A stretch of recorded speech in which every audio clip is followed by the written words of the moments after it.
हे ईश्वर, हमें आत्मशांति दो उन चीजों को स्वीकार करने की जिन्हें हम बदल नहीं सकते, हिम्मत दो उन चीजों को बदलने की जिन्हें हम बदल सकते हैं, और इन दोनों में भेद जानने की सद्बुद्धि दो। तेरी इच्छा चले प्रभु, हमारी नहीं। सिर्फ आज के दिन। अप्रैल 18। मैं समझता हूँ हमने नम्रता से विनती की कि वह हमारी कमियों को निकाल दे। 7वां कदम। एक बार जब हम अपने चारित्रिक दोषों को निकाल देने के लिए बिल्कुल तैयार होते हैं तो हम बिल्कुल तैयार होते हैं। लेकिन विडंबना तो ये है कि तभी परेशानी शुरू हो जाती है। हम एक विशेष दोष को छोड़ने के लिए जितना ज्यादा संघर्ष करते हैं उतना ही हमारा दोष और भी ज्यादा मजबूत होता दिखाई देता है।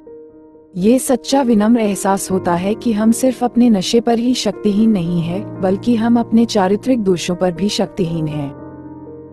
आखिरकार हमें समझ में आता है कि 7वां कदम ये सुझाव नहीं देता है कि हम खुद अपनी कमियों से छुटकारा पाएं, बल्कि यह कहता है कि हम अपनी उच्च शक्ति से कहें कि वह उनसे छुटकारा दिलाए।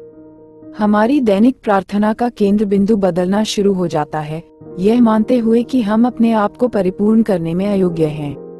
हम अपनी उच्च शक्ति से प्रार्थना करते हैं कि हमारे लिए वह करे जो हम अपने आप नहीं कर सकते, और हम इंतजार करते हैं।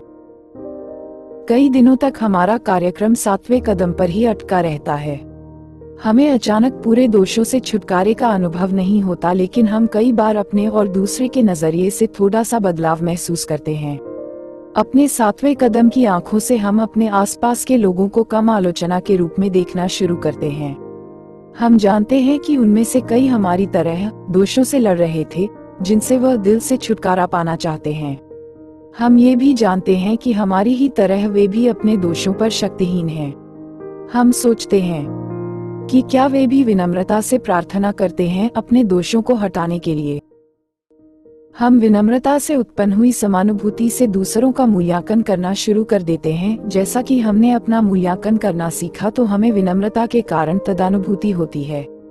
जैसे जैसे हम दूसरों को परखते हैं, जैसे कि हम अपने आप को परखते हैं, वैसे वैसे हम आखिरकार यह कह सकते हैं, मैं समझता हूँ। सिर्फ आज के दिन हे प्रभु, मुझे 7वें कदम के नजरिए से देखने में मेरी मदद करो। मुझे समझने में मेरी मदद करो।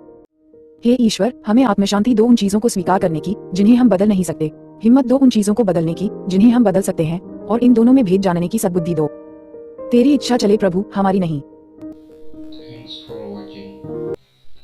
Like, make sure, subscribe at j train dot underscore 91.